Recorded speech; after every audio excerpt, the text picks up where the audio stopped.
Okay, here we go. This is tape one of an interview with Timothy Conigrave. Tim will be speaking to me, James Waits, for the oral history project conducted by the National Library of Australia. Tim, perhaps you can tell me a little bit about your family background? Well, I just have a very, I suppose, middle-class background. We went to probably the most powerful Catholic school in Melbourne. What would that have been? Xavier. Yes. So you went to a good school? Yeah, with 8 ovals.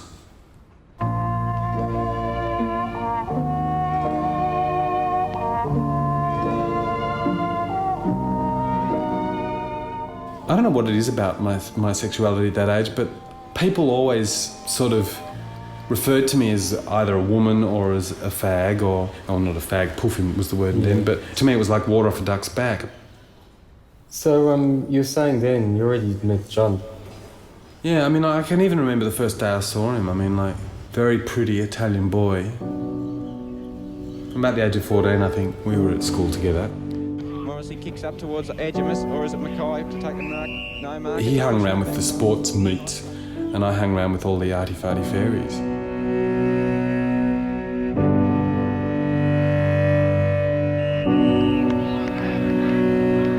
I mean, he was sort of a bit chunky in those days, because he was also like a footballer and all that.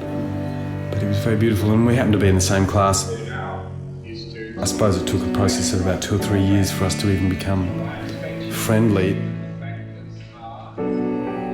Tim was always very dramatic, and John was much quieter and gentler, and he was very strong and very settled, which Tim wasn't. I mean, Tim was very labile, and his personality was changing, and he would explore and try out new things, part of becoming an actor, which is what he was then doing. And one always got the sense that John was a kind of rock in a way. He started talking about John, this boy in his class, how much he thought he was this amazing human being. He was really kind and really smart and, of course, in Tim's inimitable fashion, incredibly beautiful.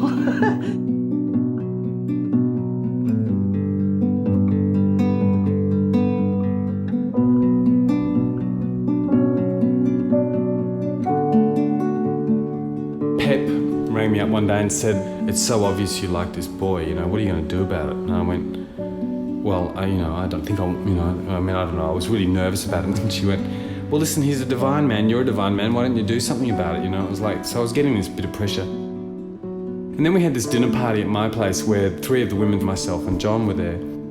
The whole idea was that Tim and John would have some time in a normal outside of school situation. We'd all have a nice dinner party. They cooked this awesome meal and, the parents were going to be out and we'd have a little bit of wine and it was all very beautiful. And Peppy was really like, I think she's responsible for a lot of things in my life, but there was this thing where she said, "Oh, now come on, Tim, you have to sit next to John." And my mother then walked in about an hour later and said, "Oh, what an odd seating arrangement. Because all the women were sitting together and all the boys were sitting together. And then, of course, Pep wanted to play this game where we all had to kiss each other. And I'll never forget it. Tim he was sitting beside me on my right and he went, "Oh, it's just so unfair.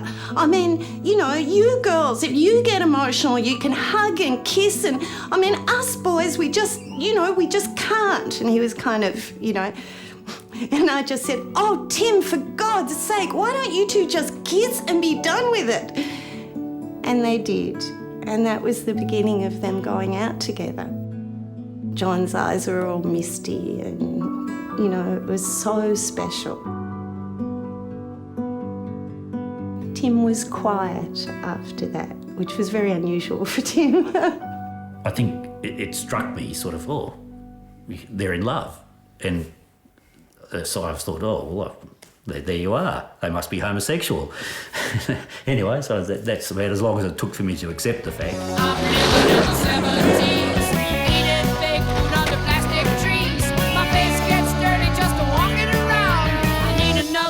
To calm me down. Being a teenager in the 1970s, there was freedom to make up our own minds about things. I feel like a good time that's never been had. It felt like there was a lot of space and that things could really change for the better. I think we all felt that. It was shiny. I'm living in the 70s. I feel like I've lost my keys. I got the right day, got the wrong week, and I get paid for just being a freak. I'm living in the 70s. I suppose the next sort of landmark thing within our relationship was during school sports. John was running 100-metre hurdles or something. At the end of the thing, we were all supposed to get back on a bus and go back to the school or whatever, and John and I decided to skip that. So we're sitting on this park bench in school uniform, kissing, till a couple walked past holding hands and just went, boys. And so we stopped. We were desperate by this stage. We eventually found this fire escape next door to the Allen's factory, which was on the Yarrabanks. It was the first chance we really had to sort of like have a really good kind of schnog.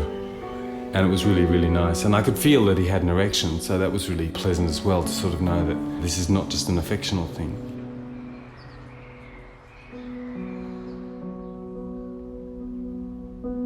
Occasionally I would catch John looking at Tim with these sort of wide, not adoring, that would be the wrong word, but intensely engaged and loving eyes, but just sort of drinking him in through his eyes.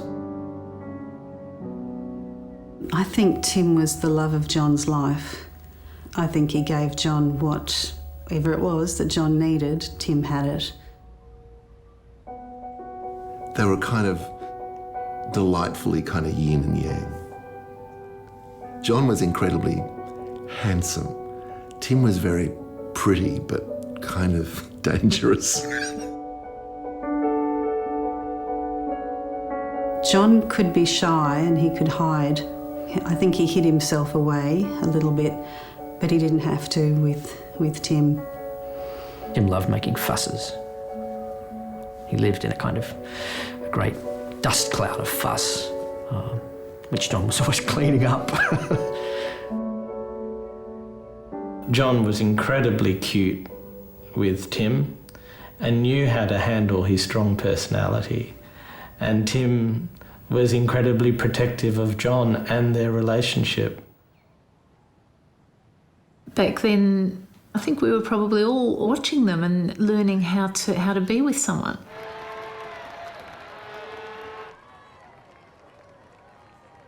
Unlike Tim, who I don't recall ever being good at sport, John was a champion athlete at anything that he took on. And in that period at Xavier, the benchmark was to be a good footballer. And it comes down and they've kicked it down towards the half-forward flank. That number 8 for Scott. And John was one of the best footballers in his year at the college. He could really take control of a game. He was a college hero, the epitome of what Xavier wanted their young men to be. But there goes the bell for the end of the first quarter. Xavier College, 6 goals, 1 behind, 37 points, leading Scots College 2-1. After training, you'd go into the change room, you'd all strip off your gear, and you'd go into the shower, and it was sort of a fairly manly kind of environment. So had there been a confrontation, it would have occurred in that change room environment, and it never did.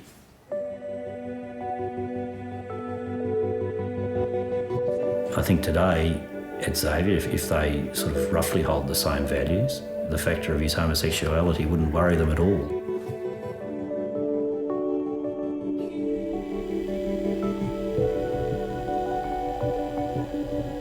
I actually had my first boyfriend at the age of 11. Beautiful. I mean, I would love to meet him again. I used to think he looked like Mowgli from the Jungle Book. We used to sort of kiss and cuddle and stuff all the time and say, gee, I wish you were a girl. The suburb I grew up in, there was a set of very old kind of Victorian baths, and he was on the diving board and I had just bombed into the water. And Damien just yelled down to me, I don't want to be a poofter anymore. And I went, my God, I'm a poofter, you know. It suddenly hit me like a blinding flash. But I don't think I really realised until that moment that, yeah, well, actually, I do want to keep going.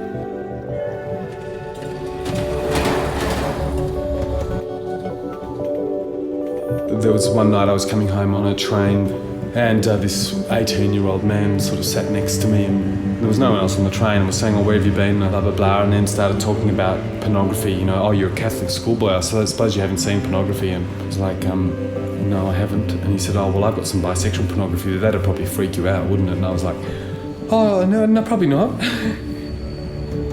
And then he said, okay, so where do you want to go? And it was like, oh my God, and, you know, so we went off to this park. How old were you then? 14.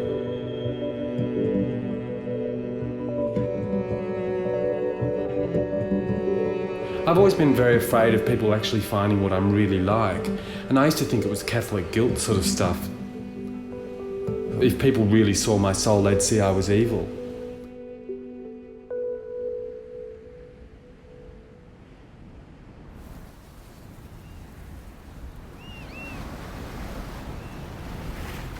We were down at the beach, I think it was Anglesea. It was a weekend school trip. In this dorm that we were on, as a joke, like 17-year-old boys do, saying, oh, let's all have an orgy. Everyone laughed that off, and John and I were sort of like, well, you know. And so we started fondling and getting sexual, which was the first time. The minute I grabbed his dick, he came. It was sort of like, obviously, you know, quite pent up. I don't think he'd even had a wet dream.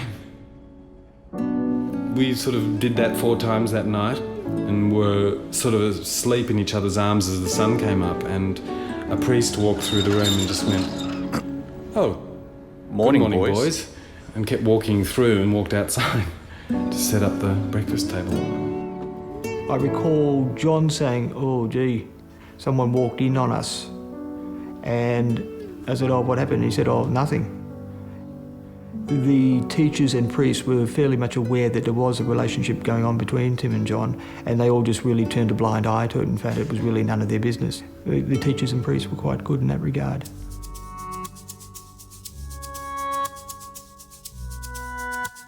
I met Tim in 1979. I played his girlfriend in a production called Murray River Melodies. And we travelled from Melbourne along the Murray to Adelaide. And one night I came home with a friend. Tim and a few of the ladies were in the back of the caravan. I guess it was a double bed there. I remember Tim going, ooh, what's that? That's a clitoris, Tim. Ooh, it's all wet. Oh. And it's like, my friend and I are in the front of the van at the kitchen table and we're going, well, Tim's exploring. He painted his father like this really strict man. He couldn't tell his dad about being gay. So he was wanting to appear normal, so to speak, and so I went as the girlfriend, and we sat on the couch with the parents, and he put his arm around me, and we did the whole thing, and the cup of tea and the biscuits. I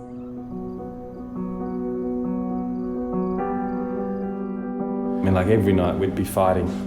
Furniture would get pushed around and doors would be slammed and occasional window got broken. A lot of that was put on to me, that, you know, that why was I so always arguing, belligerent and always arguing. Weren't a member of it. I think when I used to get incredibly frustrated, I used to really, I mean, I'm a vicious cornered rat, and, you know, I would do anything to hurt my parents. And this is where the argument started. We don't feel we know you. You never share anything with us. And I said, well, perhaps I should tell you, I mean, this came out actually a bit more violently than this, but I think you should know that I'm gay. Police reinforcements were called in as the demonstrators flared on both sides. The maximum sentence for the homosexual act between consenting adults is double maximum sentence for heterosexual rape. They're taking them away. That's the best place. I was 17. By this stage, I'd already been going out with John for about a year. My parents were complaining about the fact that I just used the house as a hotel and they never know where I'm going and I always come home late and stuff. Then we went away. I mean, I really did feel like I was kicked into coming up to Sydney, so I did. And we stayed at the Rush Cutters Travel Lodge, and there's this huge beat underneath, and I was sort of sitting on the balcony and just watching these men picking each other up for sex and stuff. And Dad said, Oh, that's really sad, isn't it? Those men down there. Thank God you'll never be like that. I said, Dad, what do you think I said last night? And he said, Oh, that? Oh, well, you told us about you and John. I said, yes, but I am gay. No, you're not. And I said, well, look, I think I am. Well, I think I am. And then Dad just went quiet. So this was a disastrous weekend.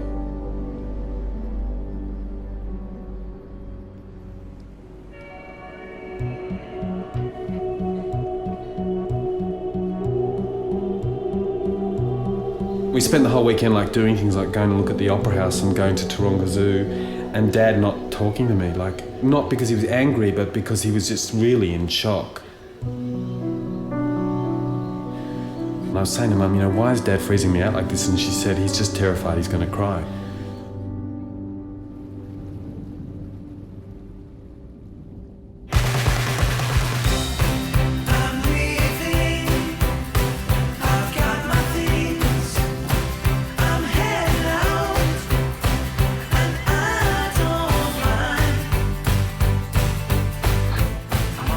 The gang of us went up to Warburton to Eric's parents' place, I think it was. We took food and we cooked, and there was an open fire and we were sitting around the open fire.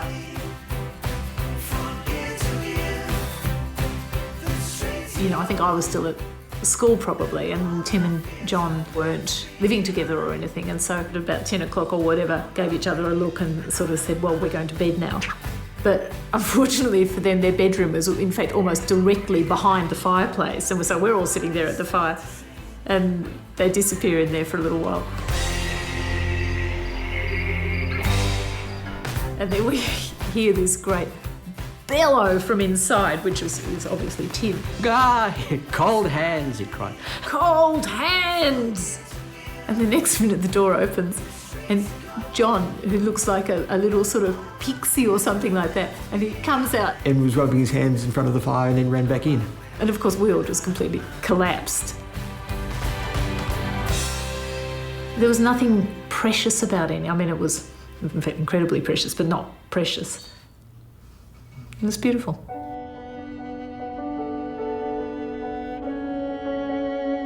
I was still living with my parents and things were still getting pretty tense and we were still fighting heaps. And Dad said, Sit down. We've got some bad news. And I was like, well, who's died? John's father came into the office today waving some letters he found from you, and he's accusing you of corrupting his son. And that if you go near him again, he's going to take us to court. And what, Dad? You said that you agree to that? I'm not going to have our family name dragged through the courts.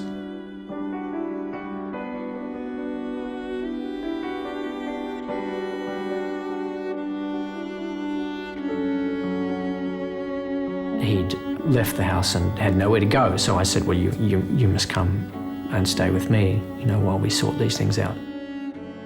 And so he came up to my college room and slept on the floor, and we contrived to have him call John by having me call John's house and ask to speak to John and claim to be, well, a friend as I was.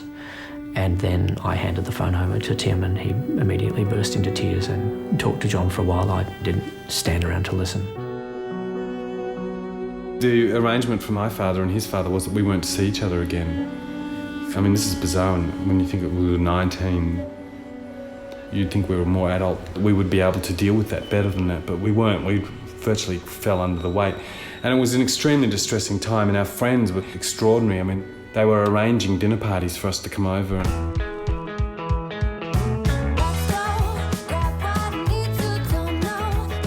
One particular dinner party was Pep's mum had arranged this dinner, and she was absolutely outraged about what had happened. John's father rang up and said, do you know there are homosexuals at your dinner table? He rang my mother to talk about not letting them be together, that this was really wrong. And she said, don't be ridiculous. I will invite whoever I want to my house. And if they are in love, that is their business. Go away and never call me again, you silly man. But I think that was in some ways sort of the beginning of the real tension, because the cat was out of the bag. Why don't you call yourself a straight-out poofter and pervert? And why are perverts allowed to run the street and rape and murder and kill little babies like you? I'm quite happy to call myself a poofter. I don't regard the term as offensive. I dislike the term pervert intensely. In the blue, yes. Do you consider yourself as a normal member of society?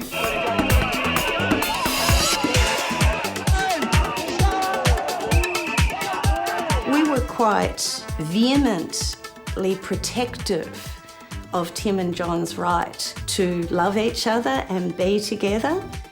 It's very repulsive, homosexual relation. Very repulsive.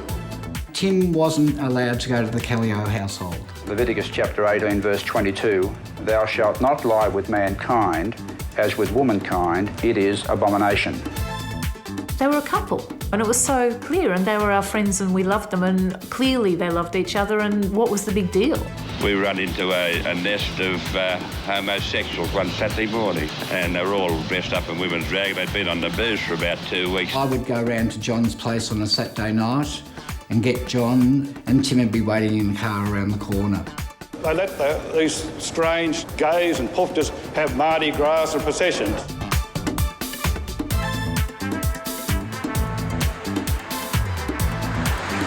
And then we go off to the drive-in or something, all three of us together. I'd be sitting in the front seat and they'd be canoodling in the back. For them to have a hug and kiss was just so difficult that they had to feel like furtive criminals. The whole group of friends around them were very supportive about that, because it seemed to all of us that its particular intensity and rightness was something that was important to us to sustain and support. I remember being at the Caleos one day and John had the house and we all went over there to swim and just have an afternoon.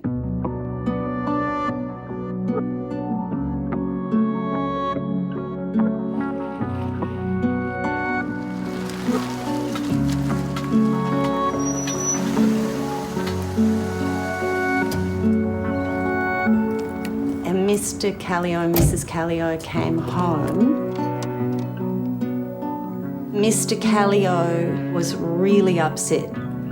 I remember both John and Tim's incredible dignity of dealing with that, with all their friends, you know, witnessing this. I remember looking at Mrs. Caleo in the kitchen, looking at her and saying, but Tim and John love each other. I don't understand. And she really softened and took a long time to answer. She said to me, I'm just frightened for him.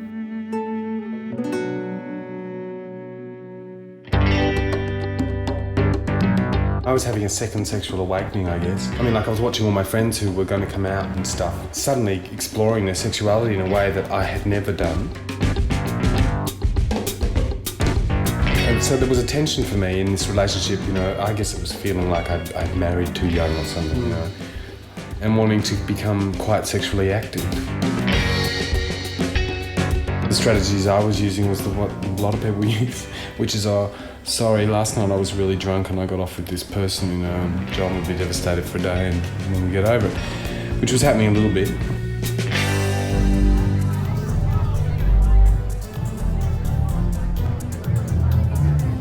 I started to feel like we were going different ways, and John was doing his chiropractic degree and was becoming more and more professional. I was going off and being kind of unemployed nightclubber.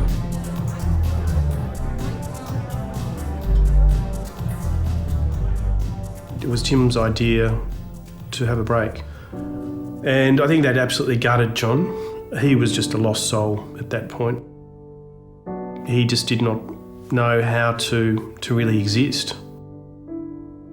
He just was, you know, ringing me and saying, can we just go out? And I'm saying, John, look, this doesn't feel like a separation to me. What's changed?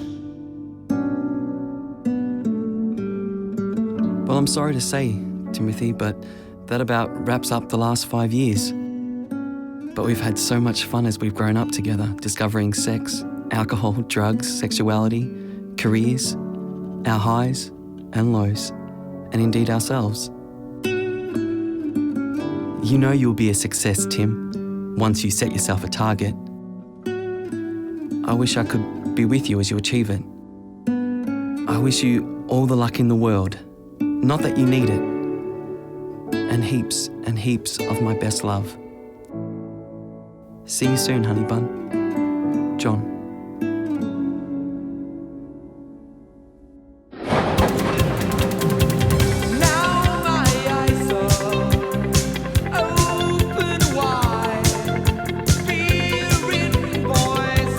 I don't like homosexuals and I don't like lesbians. It's described in the Bible as an abomination. That is something God hates. They're 1/10 of the population and they want acceptance from the other 9/10.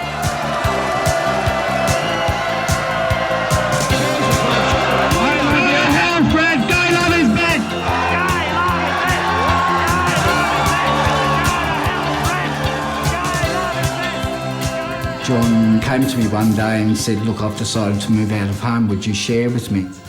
The house we lived in was a really unusual house. We used to call it the Brady Bunch staircase, and we had a little rockery and stuff at the bottom of it. We were a bit like the Golden Girls. Peter was definitely Blanche. He just had a voracious sexual appetite. John was the sensible one. He was Dorothy. Of course, I was Rose.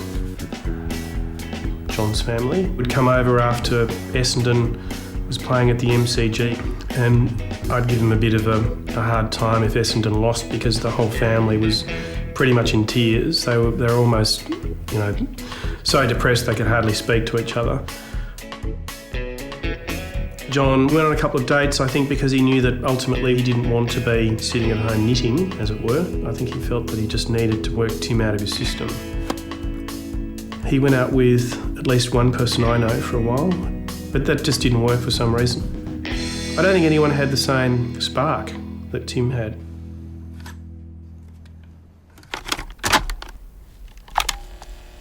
Then I auditioned for NIDA, and first time I didn't get in, second time I did.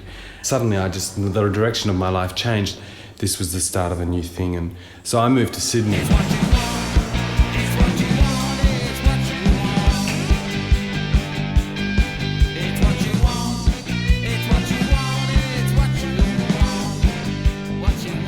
Being offered a place at NIDA is incredibly exciting. NIDA was really considered the premier acting school, and people like Mel Gibson and Judy Davis had gone there. I have this really strong memory of Tim coming over and just sort of talking to me, at me, around me, just this sort of ball of sort of energy. What are you today? What do you do? You got a girlfriend, you straight, you gay, da da da da. I was like, oh my God, who is this guy? I just had never met anybody like that. Very sort of confrontational and direct and smart. He was very chillingly smart. One of the first exercises we had to do was take our tops off and walk around a room to have our posture assessed. In a cheeky moment, Tim, it might have been his first words to me, were, gee, I'd like to come on your chest. I'm sure it was on the first day that I met Tim that he told me and everyone else within earshot about John. I was 18. I wasn't out of the closet. And he talked about how they'd met and the schoolboy romance, and I thought that was outrageous. He told me all about their kind of Romeo and Juliet type relationship and how intense it was. And he even sort of said, oh yeah, we've broken up, but we'll probably get back together. Timothy Conigrave. Well, I'm glad you came home with me tonight. And I'd like to hold you ever so gently. You just wait and see. He was really adventurous and he was a really brave actor. He'd really sort of put himself on the line.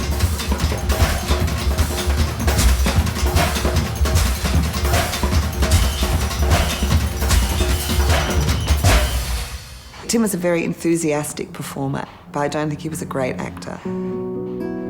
One of the processes for me was watching somebody who never gave up trying, who, despite the fact that it was difficult, that it wasn't natural for him, that in a way, because his mannerisms and things were so sort of obvious, it was very hard for him to be straight. You have so much charm, you're dangerous. You're daring to the point of loss of life and limb. You're a wild man, Errol.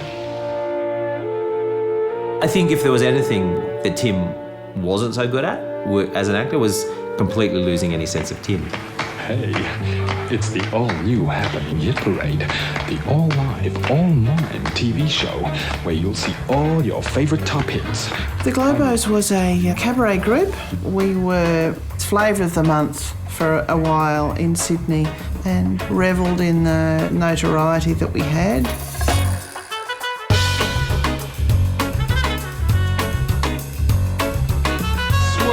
Sway, Globo shock.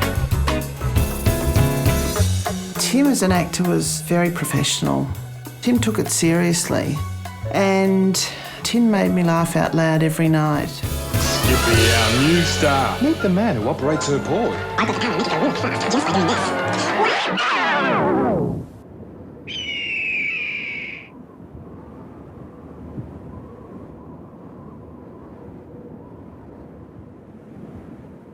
I first met Tim on a short film shoot.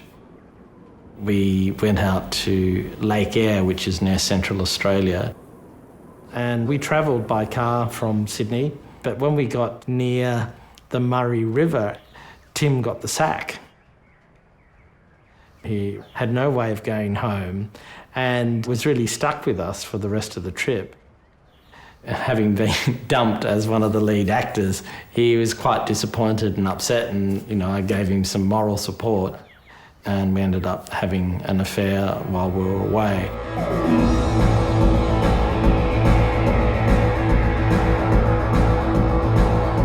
By the end of a year in which I'd probably had sex with 2 or 3 men, and they'd all been really hideous, I was getting this incredible stream of letters from John about how much he misses me and all this, and it was really like, I still think he hasn't got it, But also didn't want to lose what was obviously a very important and very healthy relationship.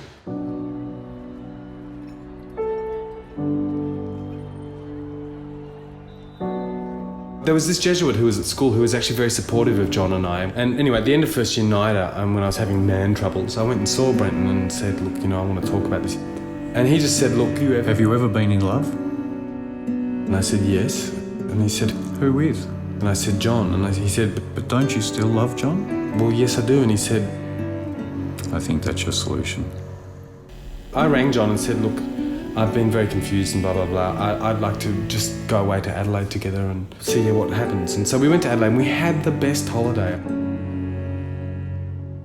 Obviously re-established the relationship very strongly. He moved to Sydney in March '85. He had had one relationship in that time, and I'd had one, I suppose, fairly substantial one. I'd had a number of sexual encounters. We all needed a place to live, and we ended up living together at a place in Edgecliff in a terrace house on Enmore Road. John was doing the occasional locum work based in Sydney, and I said to him, I'd love to start a clinic with someone like you. Tim was heavily involved in the painting of walls and the stylising of the clinic in any way he could, and he was very eager to see John get started in practice in John's own right. John was a fantastic chiropractor and his patients adored him. Tonight, an epidemic they call the gay plague. Thousands of Australians may die in the next few years. I've got a lymphoma, which is cancer of the lymphatic system, specifically around my stomach area, and I also have AIDS. Are you afraid? Yes and no. I'm not scared, but I'm not naive about the possibility of outcomes. You develop pneumocystis or carposi and died. A fairly grisly death. Tim turned up at my office. He said he had this idea for a show, and it was about HIV. We were interviewing people with AIDS and then trying to dramatise the stories with the proviso that we only ever do anything that we know actually happened. We don't make things up. Soft Targets is the title the work always had. In warfare, there are hard targets and soft targets. And the hard targets are the military, and the soft targets are the civilians.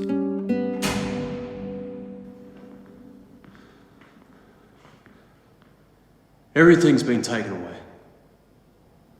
People won't talk to you, no one will kiss you, no one will fuck you. It's hard to get work. He's diseased. Don't touch him. So you're totally isolated, living on an invalid pension. So that every time the gas bill comes in... You eat Vegemite toast just so you can afford to pay for it. Yeah, it's quite feasible to kill yourself. It's quite feasible to kill yourself.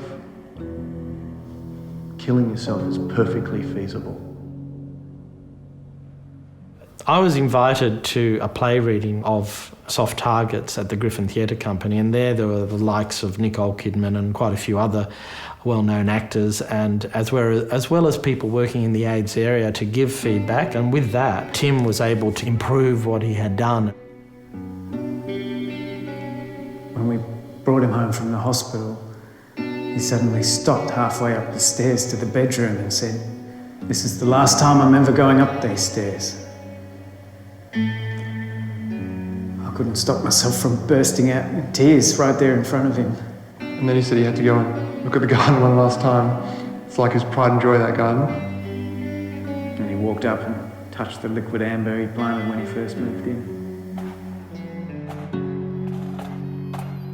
Get to Anzac Day and you'd watch all these people come to the streets. I used to look at it and go, you guys don't understand. There was a war being waged. The war memorial's right at the end of Oxford Street with a big gun parked facing up Oxford Street. And there's a war right here in Oxford Street. And it's a quiet war that no one's even caring about. Latest figures on AIDS show that 136 Australians have now died after contracting the virus. Homosexuals of Sydney put their fist in the face of God. Reverend Fred Nile has led thousands of Christians in a confrontation with Sydney's gay community. Both Australia's major domestic airlines have banned passengers known to have AIDS antibodies. I tell them I'm positive, and you can see the fear in the eyes. Gored, decimated. There's hardly anything of him. We object to the exclusive use of a public pool for a homosexual swimming festival in the midst of an AIDS epidemic. They wouldn't touch his body. They just sent up a casket with 2 large plastic bags and a set of instructions. Dignity in death? Ha, fucking ha. You have reportedly said that homosexuals spreading AIDS should be lined up against the wall and shot.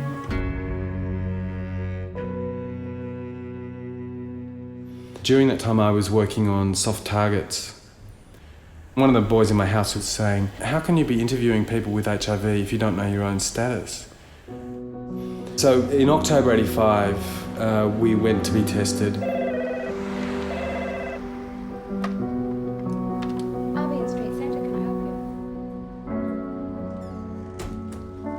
John went in to get his results first.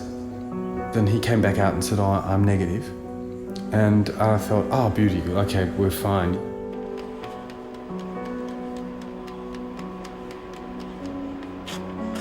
I went in and my doctor said, I'm terribly sorry that you're positive.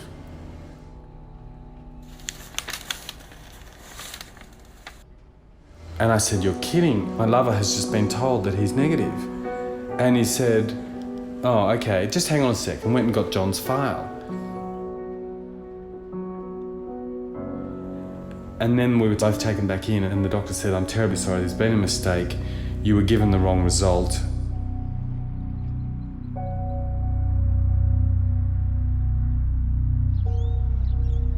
Tim and John came back from the AIDS clinic and they said, we've just had a really awful experience. I said, what? And they said,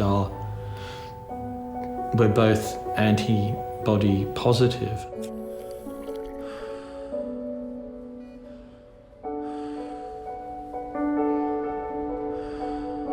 Virtually none of our friends were positive. It was like, why us? And especially when we knew people who had been incredible sluts.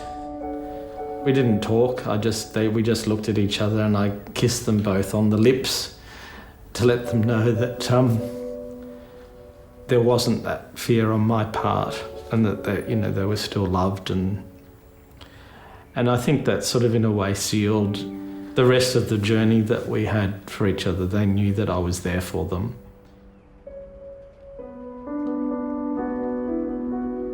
John's T-cells started to plummet. He was down to about 200 or something, and it was like, fuck, what's going on? He was having endless chest problems and was coughing over his patients. He came to me and said that he needed to look at retiring, I think at the tender age of 29.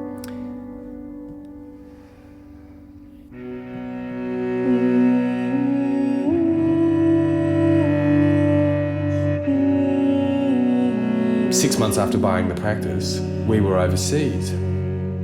John's father was amazed, that you've just opened a practice, what the hell are you doing? You should be there with your patients and stuff.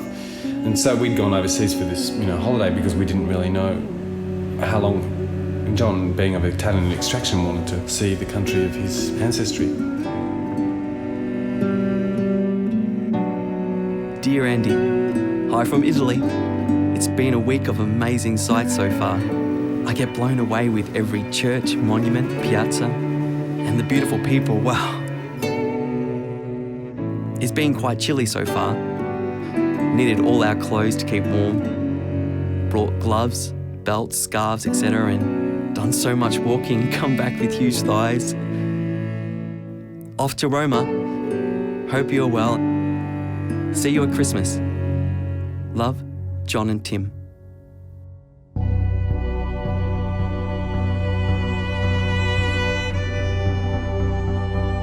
There was a woman at the blood bank who was tracing medically acquired AIDS, HIV. And Tim felt terrible about the fact when he realised he'd given blood when he was already HIV positive. He did the maths and went, oh God. Contacted the blood bank and said, chase all my blood and that's a whole chunk that you don't have to think about anymore. But he realised that his donation infected other people.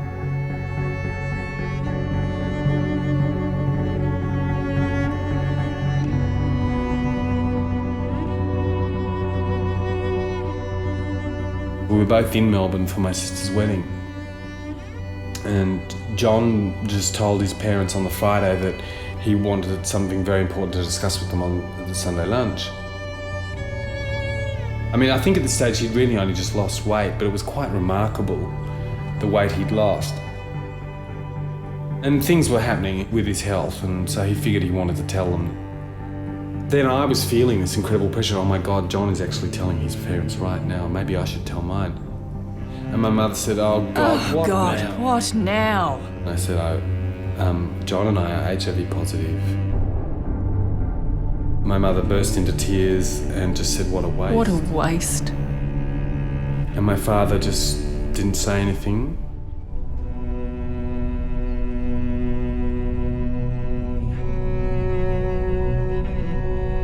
At a certain point, Tim decided that his acting career was not going to happen. And he got involved with youth counselling, working in King's Cross with youth at risk. His tactlessness, again, was a huge asset because he could talk frankly and explicitly about sex with these guys, many of whom were rent boys and boys who hung out by the wall in Darlinghurst and so on. He was very happy to do that. He always liked talking about sex.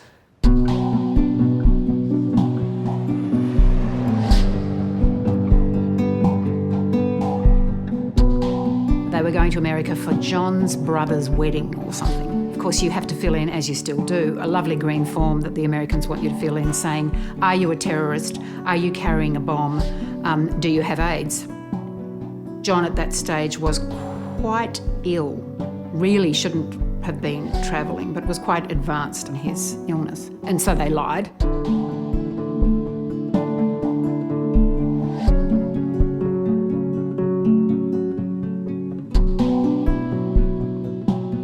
At one point during this trip, John looked like hell and had some really serious cold sores, like when you've got no immune system. People just looked at him and let him go through, and Tim's going, oh my God, what if somebody went, you're two boys together and 2 and 2 makes 345 HIV, but it didn't.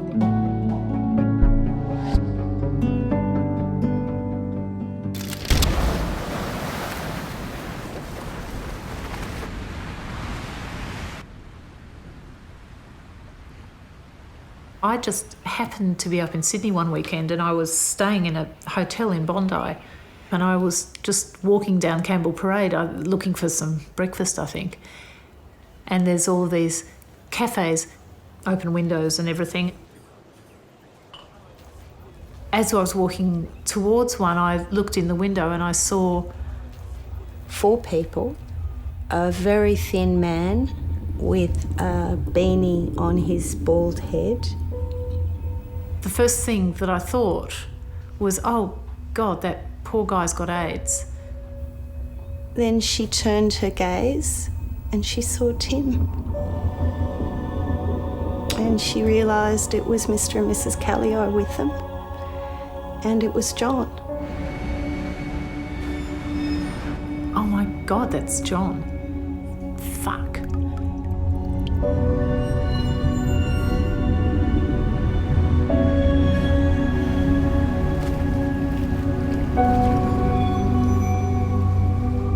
A couple of days later, I get a call from Tim. I picked up the phone and he said, hi.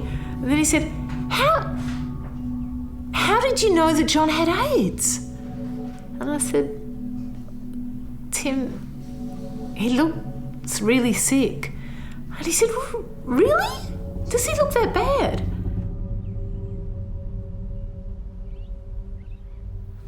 They didn't tell anyone in Melbourne, so it was a blanket. Everyone in Sydney knew. This was part of the different relationships that they had and the different life that they built in Sydney. I asked him afterwards, why didn't you tell us? And he said, thank God Kate was walking past that cafe and saw John in there, and saw that he wasn't well, because if she hadn't seen him there, I don't know what would have happened. You never would have known that John had died. It's like, oh, Tim, were you going to leave it all the way to the end? And I think you would have.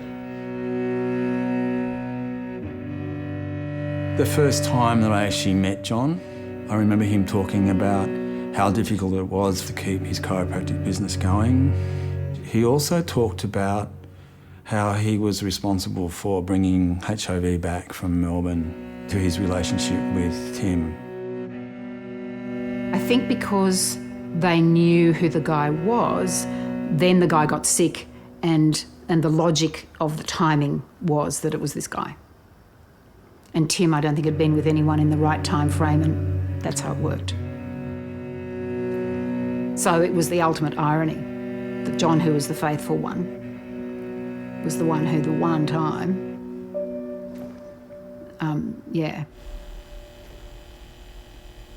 I didn't really have very many problems with HIV until about 1990, I suppose. John was in hospital and had been in hospital for about 2 or 3 months. Just started off with sort of like pneumonias, but then subsequently he had all these other problems like pneumothoraxes, which is collapsed lungs. Tim had come into the hospital room when John's father, Bob, had also come in to visit John. Bob had called Tim into the corridor, demanding to understand who was to blame for this. That was when he made the remark about Bob saying, how could this happen? And him saying, because your son takes it up the arse. I love him.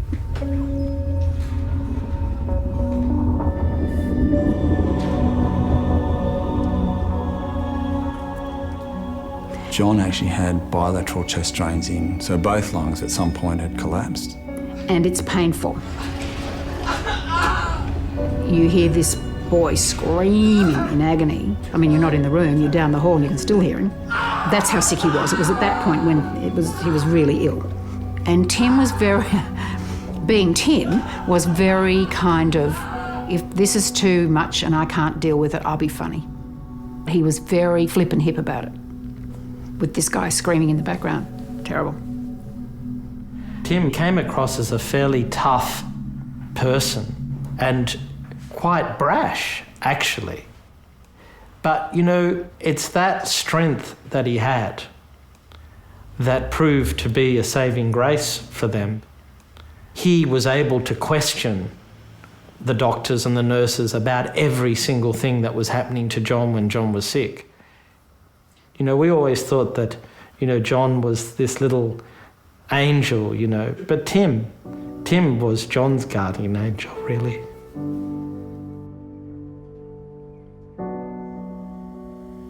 He was so thin, he looked like a baby bird that had been pushed out of its nest. I pulled the sheets over him and his hand flashed out and grabbed my arm. I was amazed at the strength he still had in his grip. I just sat there with him, held his hand, stroked his temple, and just talked to him. It's okay, mate. I'm here. Take it easy. Don't fight it. Let go when you're ready.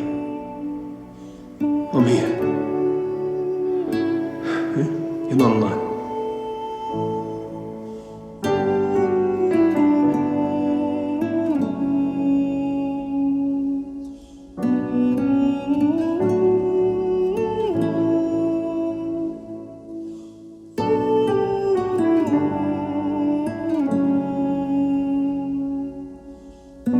People didn't just close their eyes and die peacefully in their sleep. Do you remember seeing diarrhoea come under the door? People shat themselves to death over a period of weeks. The weight would just fall off and they would just be these stick figures, had no meat on their bones at all. And because they were young people holding on to life for all that they possibly could, they didn't let go easily.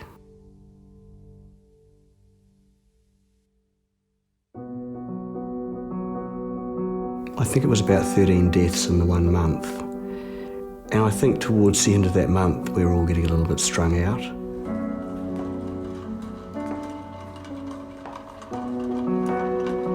And I remember one evening, I think it was before I was in charge of the ward, I was working as an RN there.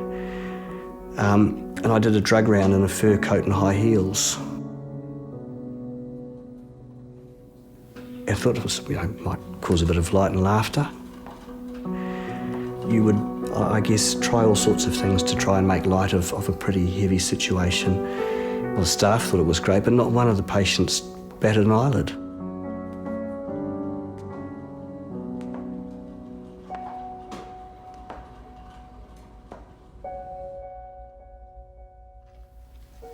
I had a message from John to ask me to call him. And he told me that he had lymphoma in the stomach. And that really hit me really hard. Because I thought he's not going to have a lot of time. But I made the decision that I was going to ask work if I could take time off and go and care for him if that's what he wanted, because I wanted to spend as much time as I could with him before he did die. John was in and out of hospital, but he was able to spend more time at home because I was there. Tim and I never fought, but we just didn't have the same relationship. And Tim was a challenging person. He took me out of my comfort zone. It was a hard thing to do, to spend a lot of time around Tim.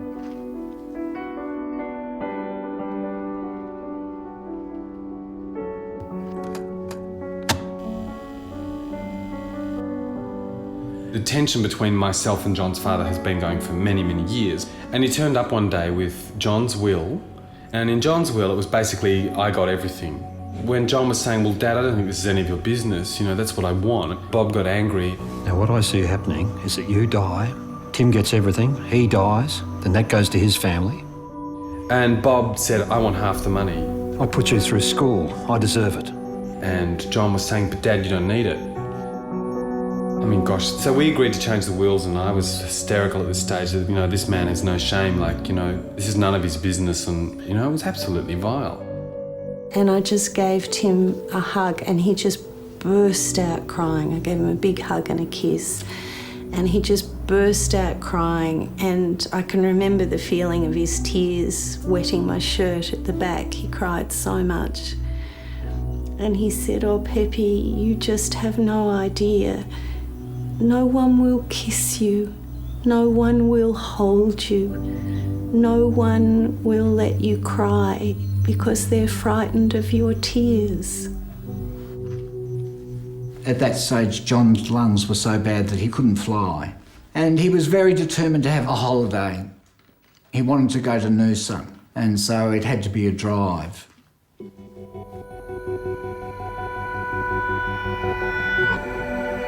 We had to try and talk him down, and as far down as I could talk him down to was Byron Bay.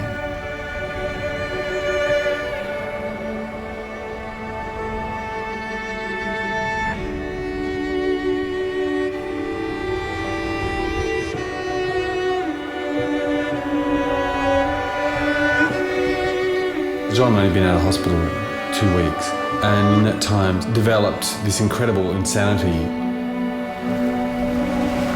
Sleeping all day, he was twitching, which is kind of normal apparently when you're getting very late stage of any disease. And hallucinating, like really strong hallucinations, like saying, the boat's coming, we've got to get the cricket whites because they'll be here in a minute. And you're saying, what boat? And he's saying, the boat down in the harbour, you know?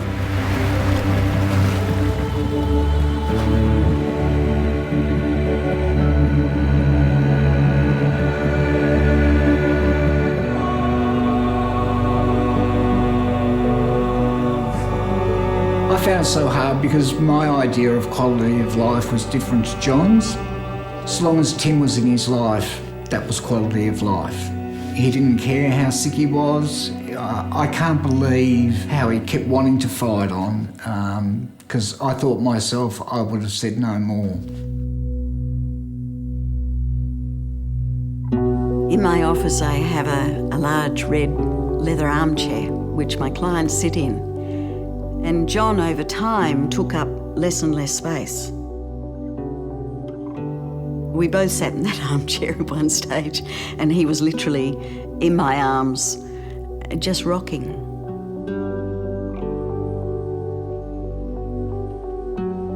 We sort of developed a new kind of body language. We actually were able to both get onto a single bed quite easily in the hospital, and we just, you know, used to cuddle like that for hours. Some of the stories I remember that Tim telling me about John and he were incredibly personal, like the last time that they made love, that they fucked. John came out of hospital, he'd been really sick, and he was incredibly skinny. He just sort of said, I want you to screw me, and we did. It was a really, I think, a fantastic gift. At that stage, John was sort of wasting away, and he had a nasogastric tube in, which he would vomit up almost daily, which I would reinsert. He then ended up on the ward where I was working. Everybody knew the story of Tim and John because I'd talked about them so much. John was such an important part of my life. He had a room looking out into the hilltop where Fairfield was, and the weather was very beautiful, and he would look out at it and then turn away. I think John really believed he could get well until a week before he died. I can remember him saying the worst thing of all is at the end of the day when the cleaners come through, and he said, and you can hear their brooms and you can just hear them going swoosh, swoosh, swoosh. I don't know what it was about it, but he couldn't stand it.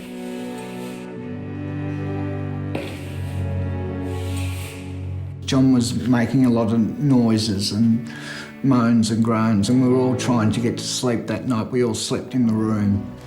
Doctor, I have to know, is he in any pain? He's heavily sedated. Because I don't want him to be in any pain. He mustn't be in any pain. I don't want him to suffer anymore. We were sitting just in vigil for this man who was dying. It was fantastic, and sharing stories, and this was a wonderful moment with his mother for me, because she and I were friends before she found out I was porking the son. And she was actually very funny, and John was groaning. That's what he did for the last 3 days or whatever.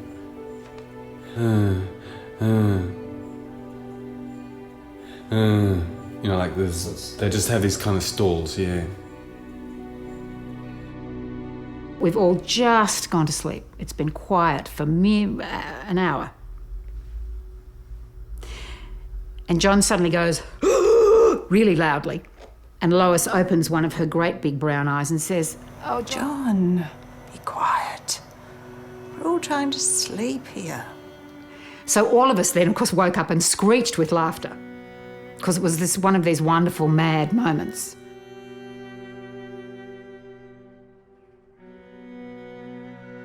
His mother was there the whole time I ever went there. She was there. His mother's a beautiful woman and very gentle.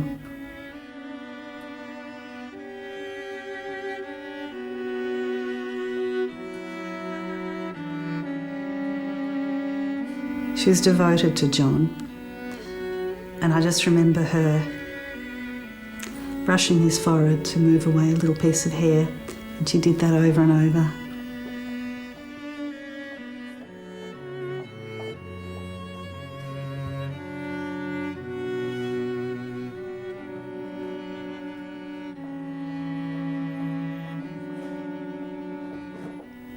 She just loved him so much.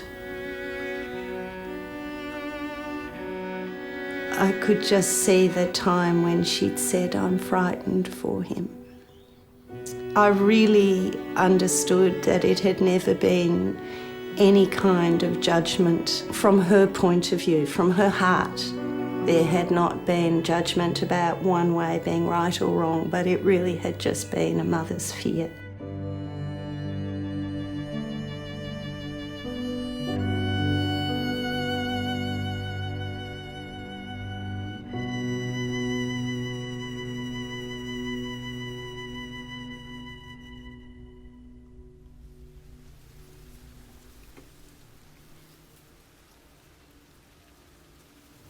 When John died, Tim went outside by himself, and the sun was shining on him, and it was shining on his chest, and he felt that was John, and that John was there with him in the sunshine.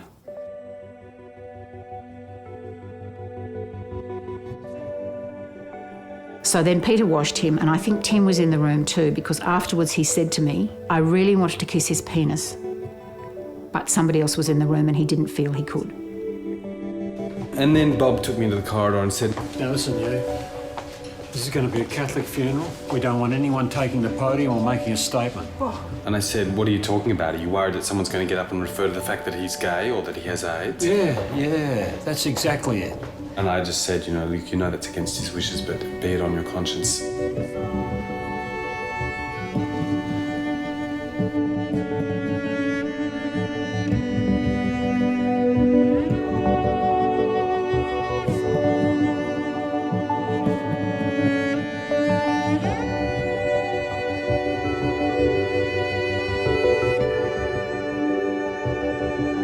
So then the funeral happened. I mean, I honestly can't imagine other than a state funeral, a more expensive funeral. I mean, they literally had like 4 hire cars and limos and limo drivers, and 6 priests did the service, and prefects from our school turned up, like boys who never even knew John. Tim was not allowed to sit with the family, and he was desperate about it. They just skipped over Tim as if he was an irrelevancy. And I remember Michael, John's older brother, giving a eulogy about John, you know, kind of John's days at school, and nothing about Tim.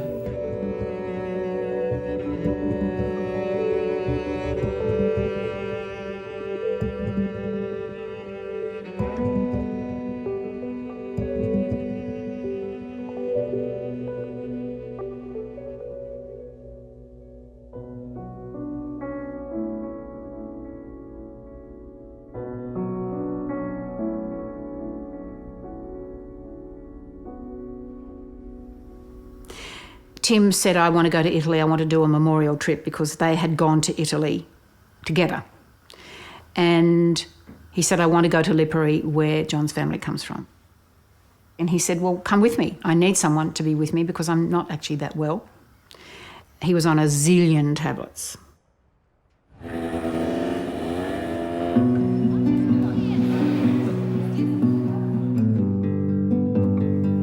He and I travelled utterly differently. So he stands outside the Vatican with his Lonely Planet, opens it up and says, now we're going to see the statue of the Pieta. And then he stands there in the blazing bloody sun reading me all about the Pieta, when it was made, what it's made of, who cares? I just want to experience.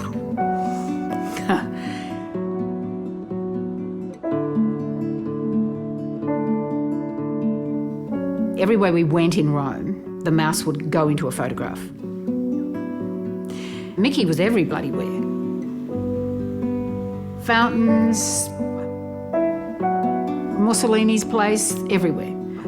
I mean, John looked like Mickey Mouse, big eyes and sweet and innocent. And the mouse represented John. And Mickey was outside the backpack, attached to some hook or something. Mickey could see. Mickey, John, could see where we were at all times. Mickey was everywhere. Mickey came to the table and ate dinner with us. Mickey was present.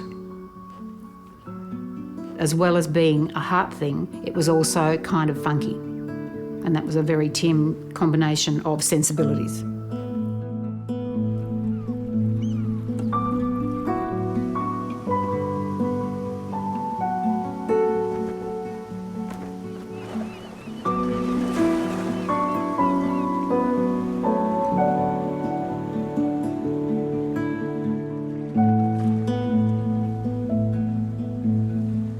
And he went to the islands where, you know, John's Italian side of the family had originated in the Ionian Islands.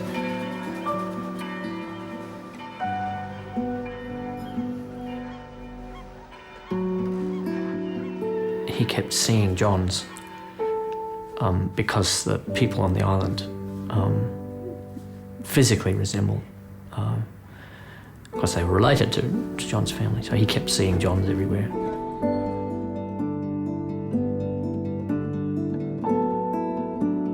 There was a waiter who worked at this cafe that Tim would go to every day, and it really reminded Tim of John. Looked exactly like John, had his eyes, his hair, everything. And Tim used to kind of wonder, you know, oh, maybe, you know, he's distantly related to John. You know, his whole world was occupied with ghosts. Clearly he did feel terribly, terribly broken about what had happened.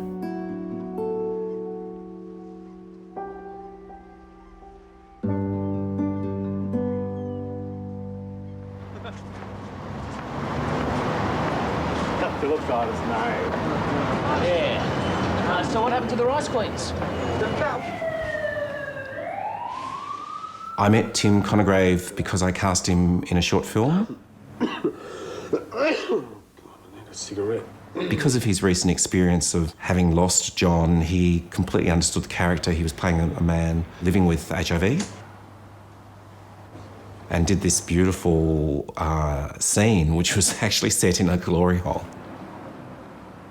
I don't know how to explain this. I was lying in bed and it felt like I don't belong to this planet anymore. Like everything in the real world was just passing through me without touching. was like this ghost. It was a time where I think Tim was having all kinds of difficulties. Oh God, I'm talking and he had been going through a lot of health issues himself and had questions about how long he was going to live for.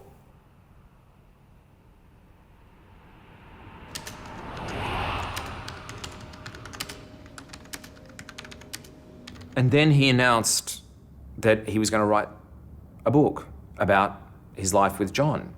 But it wasn't like, I'm writing Holding the Man. It was just like, I'm writing a book. And of course, oh yeah, big deal. We're all writing fucking books. Like, we're all writing plays. We've all got a film script going on. Tim always wanted to write and always wrote. But I don't really think he ever found the thing to write about, the thing he was meant to write, until John passed away. And probably what Tim was born to write was the tragic love story of John and Tim. Let him kiss me with the kisses of his mouth, for your love is more delightful than wine. Pleasing is the fragrance of your perfumes. Your name is like perfume poured out, poured out.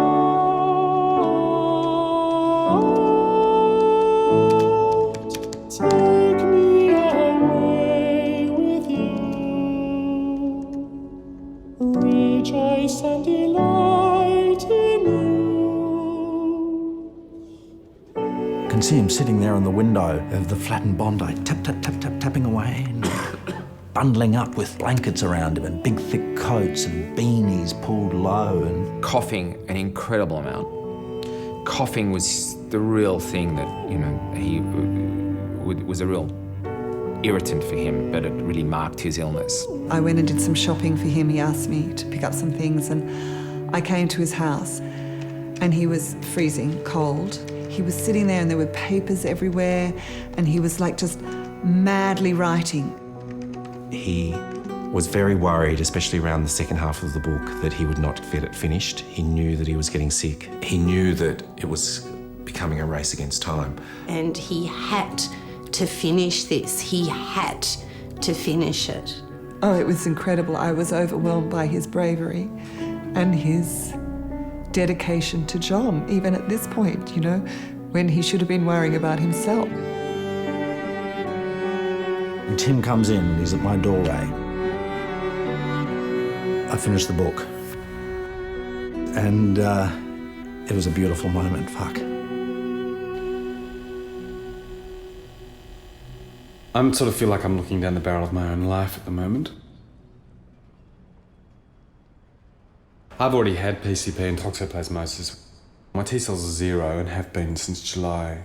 So basically, I'm available for any disease that wants me. I don't think I'm waiting to die. I don't think it's very far away. I think we might take a break. I think that might be the end, is it not? Yes, it is. I don't know if there's anything left to talk about.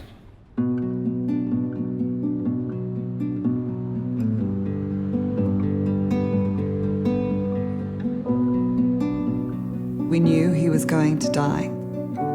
His family had arrived by this time. Everybody was sort of wanting to be with Tim, so Tony and I, because we had spent a lot of time with Tim, we said we'd go up to the shops to get the sandwiches for everybody.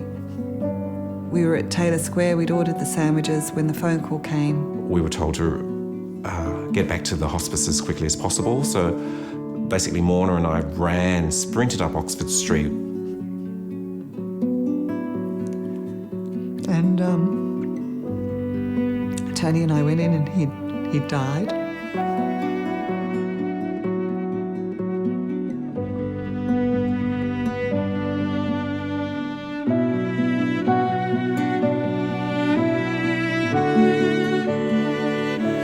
And then Tony and I embraced each other and stood there crying for, I don't know, 5 minutes or something. We sat with Tim and then we left the room. We all got into the lift.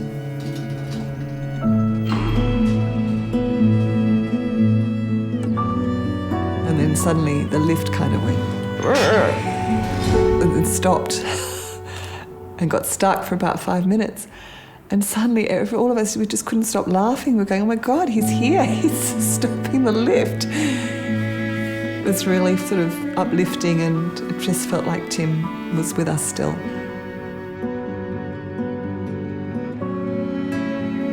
He said to me, when I die, I want you to go to St. Pat's and light candles for me. I want to be accepted. The priest, whoever, came to the door and said, no, you can't come in.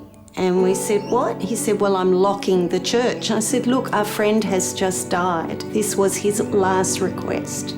They wouldn't let me in. And I just thought, oh, Tim, be free. Just be free.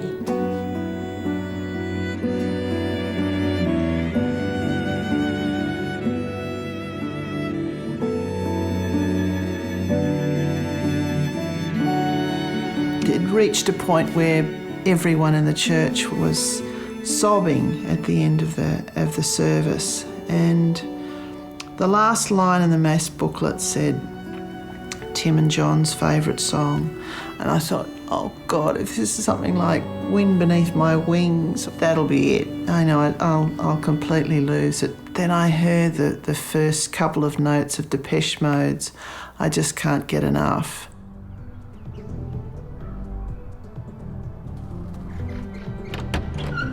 You just heard this wave of laughter. There were shoulders going in time to the music. Tim's brother Nick was actually starting to dance as he carried the coffin out. You saw people crying and hugging one another, but they were still sort of moving in time with the music. I just thought, you bastard, you got us.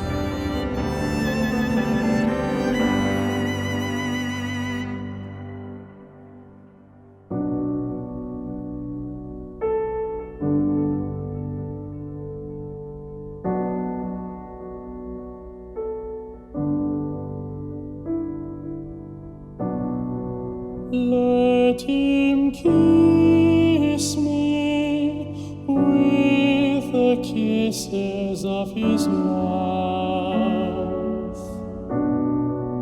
For your love is more delightful than wine. Pleasing is the fragrance of your perfumes. Your name is like perfume poured out, poured out.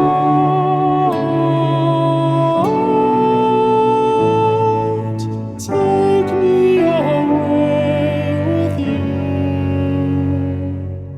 Rejoice and delight in you. Take me